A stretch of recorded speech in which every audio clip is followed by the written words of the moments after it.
Welcome to That Rust Life. Today I want to talk about our building inspection.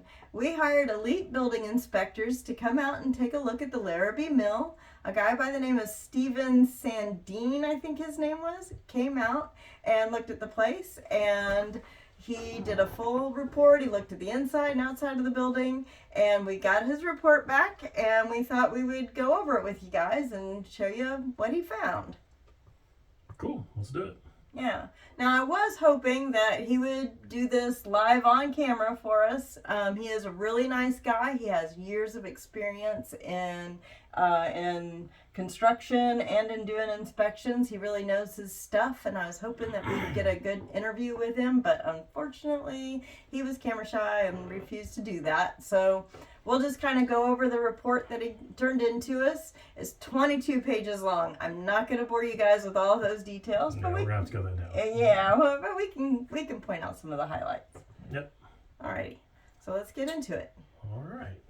Alrighty, well, first off, he talks about our grading, and the grading is mainly torn up because we just ripped a bunch of trees out, we moved a bunch of dirt around, we knew the grading was going to be an issue. He's concerned that it's going to pour back into the building, and he's right, we just haven't had a chance to bring the dirt back in and build that up. Yeah, there's very few cracks in the foundation at all, and that's just crazy to think about when you think about it being over 100 years old. So except when I was doing my history of the building to find out that it used 300 yards of concrete in the foundation, and it's 14 foot deep in some places. That was just under the engine. That's not the whole building. That's just under that engine. Yeah, so I mean, they built the thing to last. So and they weren't scared to spend money on concrete. They were not. Of course, they didn't have to pay for concrete what we're having to pay for concrete. However, they did have to mix it by hand. Screw that. Okay, then. We've done some history. There's 35,000 yards of concrete in this building. Yeah. Mixed by hand. It's just nuts. Insane. As far as the wall structure, he says the interior structural concrete columns have deteriorated, which I'm sure some of you guys have seen in some of the videos. Exterior concrete. What's it called? The capping? Capping on top of them. On the concrete is flaking off. I'm sure you picked up on that. It's visible in any of the exterior videos that we've posted.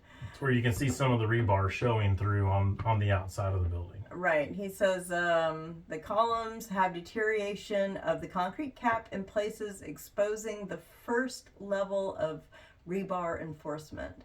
Columns appear to be structurally sound with no visible evidence of large cracking, bowing, compression, or deflection. Most of the exposed rebar has rust and is still partially embedded in the concrete. So, and they're still a foot thick beyond the rebar that is showing. I mean, it isn't like it's only a little 3 or 4 inch thick thing and then half of it's gone. Right. But it is something that will need to be addressed. It's something that needs to be done and taken care of, and we will. We will before it gets any deeper than what it is. Now, he does go on about the roof. Roof's concrete structure appears to be in good general condition. Deteriorating roofing is allowing leaking into the structure, especially in the southeast corner. A thermal camera indicated high moisture content in the roof corner. Moisture inside the concrete can rust the rebar reinforcements over time, weakening the structure, but it does not appear that the rebar has been substantially rusted, as no large rust stains or rust weeping was observed on the underside of the roof structure or on the floor below. Yeah, there really isn't. You don't see any rust staining at all. So that's very good news. That means that as long as we repair that roof in a timely fashion, it's not going to cause any permanent long-term damage to the building. Which we definitely have intent of doing. Right. He inspected the parapets, found those to be in decent shape. The parapet is the wall around the outside edge of the roof. It's missing a little bit of bricks, and the mortar around some of the bricks is loose, but nothing major there. There's currently no active drain system. Clearly, that's one of the issues that we need to address with the roofing. We already know. Yeah, the drains on the roof. At some point, somebody capped them off and then put tar and stuff over the top of them and just completely sealed them. so that any water that's on the roof currently just sits there and ponds, and then obviously leaks through the entire building until it gets all the way to the floor and out the first floor. Yeah. So, not a good scenario. Okay, the only other thing he talked about on the exterior is the windows, and he says the glass needs to be repaired. What? You're kidding. No, it's fine. Windows are steel frame with an opening awning style bottom section and are reglazable from the inside. These windows have single pane glass and frames do not have a thermal break between the inside air conditioned and the outside, meaning they are not constructed with energy efficient features and will transfer heat and cold easily. Well, duh, first off. And secondly, there is no air conditioning on the inside. So actually it's transferring of the same temperature inside and outside for us right now is actually kind of a good thing because we don't have to worry about condensation or any other issues. It's true.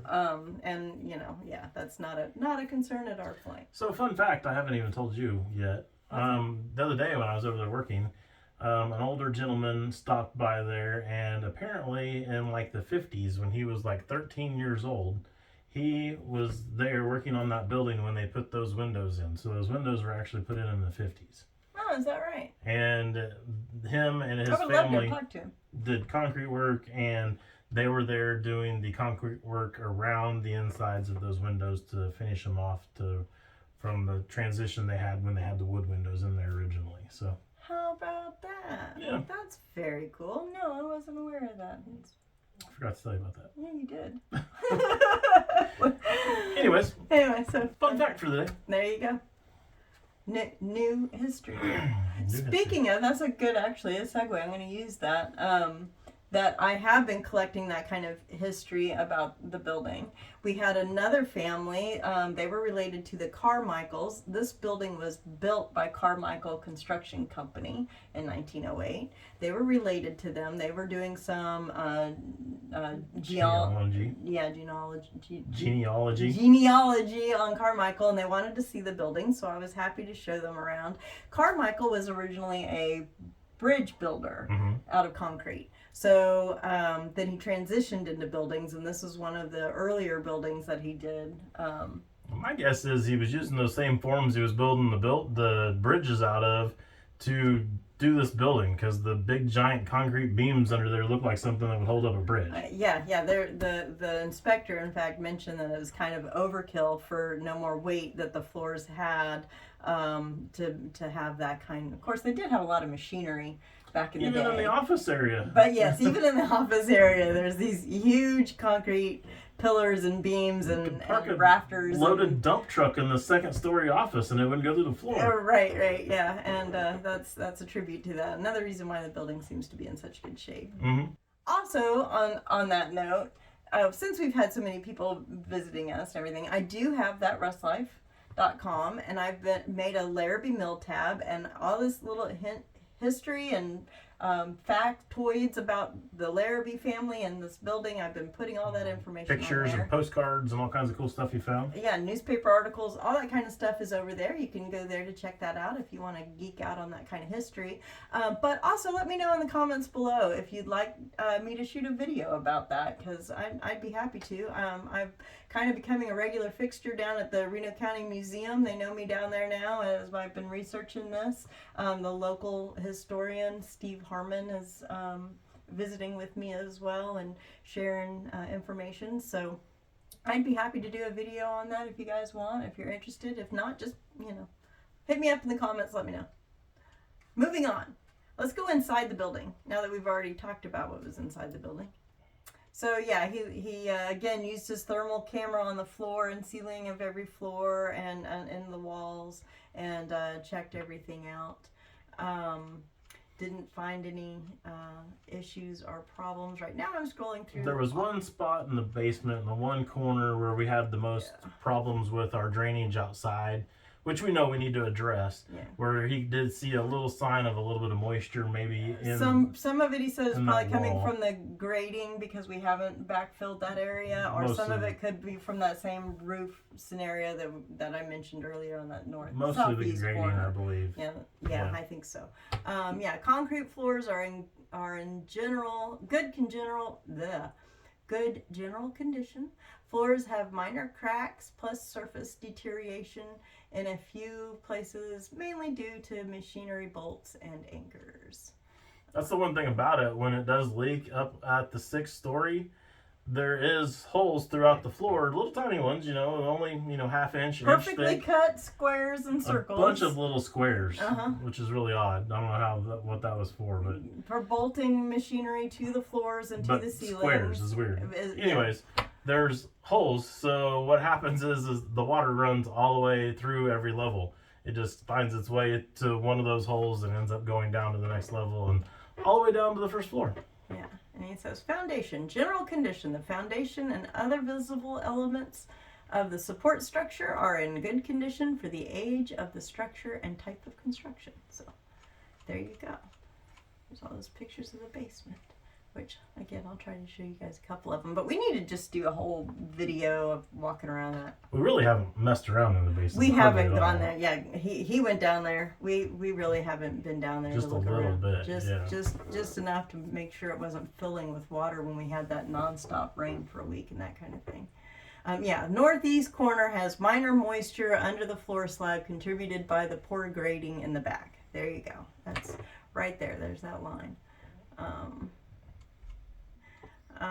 Conclusion, comments. Building is in need of extensive restoration, but from all visible observations appears to be structurally sound and restorable. Ta-da! So he spent a lot of time checking the building to make sure that everything still looked square and there wasn't any kind of weird racking or shifting or anything like that on any level. Yeah, so bowing and anything, and he found nothing. The foundation isn't settling or anything, which is still just amazing considering how old it is. Yeah. And how much weight is sitting up above it, on that foundation. On every floor, yeah.